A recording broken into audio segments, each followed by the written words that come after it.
Bonjour à tous et bienvenue sur cette nouvelle vidéo, c'est Matt et aujourd'hui je vais vous parler d'une des dernières sorties cinéma actuellement au cinéma. Il s'agit de SOS Fantôme, l'héritage. Ce nouveau film qui va faire suite aux deux premiers opus de SOS Fantôme Ghostbusters sortis dans les années 80. On oublie la version de 2016-2017 là où c'était que des femmes qui étaient les SOS Fantômes avec Chris Hemsworth aussi. Que j'avais trouvé nanardesque, vraiment sans intérêt, qui ne faisait pas du tout honneur au film des années 80. Là, on revient avec un film qui veut créer donc un lien avec les films des années 80 et qui veut peut-être, à mon avis, lancer peut-être une nouvelle franchise également, avec un ton beaucoup plus sérieux aussi que c'est la version de 2016 qui était plus dans la comédie.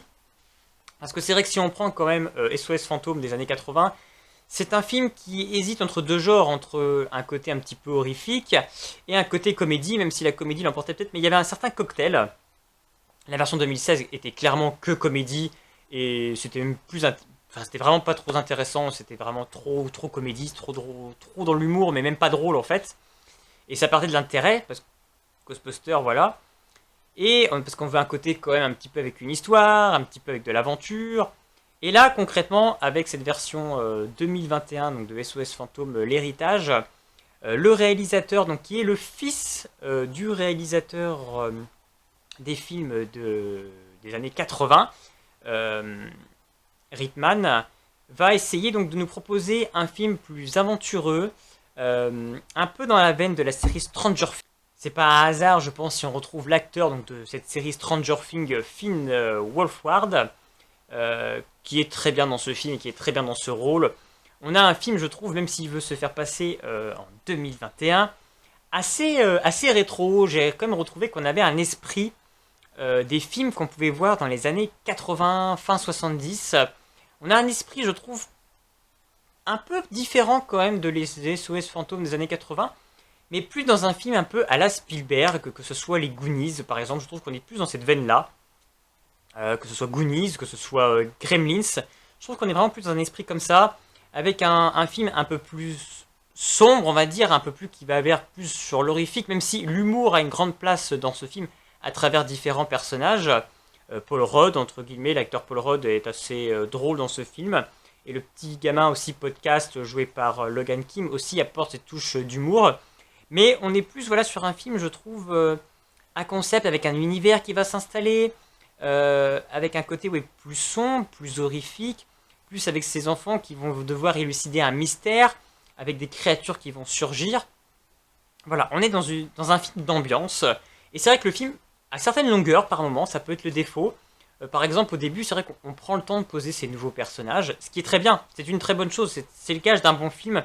Quand le film prend le temps de poser ses personnages, poser son univers, on est transporté dans cette campagne, ce qui est une bonne idée. Je trouve qu'on a vraiment un beau décor, on a une très belle photographie par moment, on a vraiment de très beaux décors avec des couchers de soleil, des très beaux plans. C'est vraiment très beau, très bien réalisé. Les personnages sont très attachants, on ne tombe pas dans des caricatures ou des... Voilà, je trouve ils ont vraiment une âme, une belle personnalité, ils sont très bien construits. Oui, bon, le personnage de la mère qui va tomber amoureux du prof, etc. Peut-être que ça c'est un petit peu plus cliché, mais on est vraiment dans une atmosphère, moi, qui me plaît bien. On est vraiment plongé dans ces vieux films des années 80. Même on voit au niveau de l'animation des créatures, je pense qu'il y en a essayé de faire des choses un petit peu à l'ancienne, pas qu'en image de synthèse, avec un petit peu plus de technique. Et ça rend un truc un peu plus crédible. On a l'impression de revoir un petit peu des dinosaures comme on pouvait voir dans Jurassic Park dans les années 80. Et j'ai trouvé ça plutôt bien fait et plutôt bon. On est vraiment replongé dans cet univers un peu à l'ancienne et ça fait du bien aussi. Je trouve que ça fait du bien de revoir un film parce qu'à l'époque on savait faire des films et aujourd'hui on retourne c'est un retour aux sources et je trouve que c'est plutôt très bien fait. On a tout ce côté nostalgie qui est aussi remis au goût du jour dans ce film où on va remettre à l'honneur tous ces éléments un petit peu iconiques. On iconise beaucoup les éléments en fait de Ghostbusters et de ses anciens personnages. Donc ça c'est plutôt très bon. Voilà, on suit cette famille donc cette mère avec ses deux enfants qui se retrouvent sans en sous et elle va apprendre que son père est décédé, donc son père qui était Egon, des Ghostbusters, elle va aller donc dans sa maison, qui est un espèce de maison hantée délabrée, il lui laisse avec des dettes parce que voilà, il est décédé. Et les enfants, en fait, dans cette maison, bah, vont découvrir la voiture, vont découvrir les armements des SOS fantômes, et vont découvrir tout le mystère qui entourait finalement bah, leur héritage, de leur famille. Et ils vont libérer forcément une nouvelle malédiction. On a le retour du méchant du dernier SOS fantôme, donc des années 80. Donc tout ça fait une connexion. On retrouve les acteurs emblématiques, Bill Murray, Dan Aykroyd reviennent, et aussi Ernie Hudson reviennent reprendre leur rôle. Donc c'était plutôt bien vu. Il en manque bien évidemment un de la team d'origine, mais il est décédé. Harold n'est pas là. Mais voilà,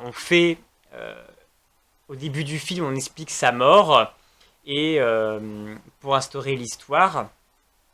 Et donc, tout est cohérent, tout crée un lien avec cette franchise, donc on oublie complètement la version de 2016, et heureusement.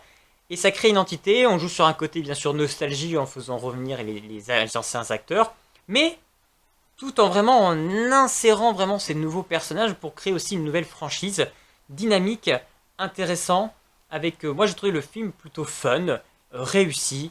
C'est pas le grand film de l'année, bien évidemment, mais c'est réussi. On est embarqué dans cette histoire, dans cette aventure, dans ces mystères, dans cette ambiance. On est vraiment plongé là-dedans et on passe un excellent moment de cinéma. On a une très belle fin. On a des belles scènes de course-poursuite d'action qui sont très bien réalisées. Des temps un petit peu plus lents pour poser les éléments d'histoire. Moi, j'ai passé un excellent moment sur SOS Fantôme, l'héritage. Donc, si vous aussi, bah, vous avez vu ce film, n'hésitez pas à me dire ce que vous en avez pensé. Ou si vous étiez fan aussi bah, de SOS Fantôme.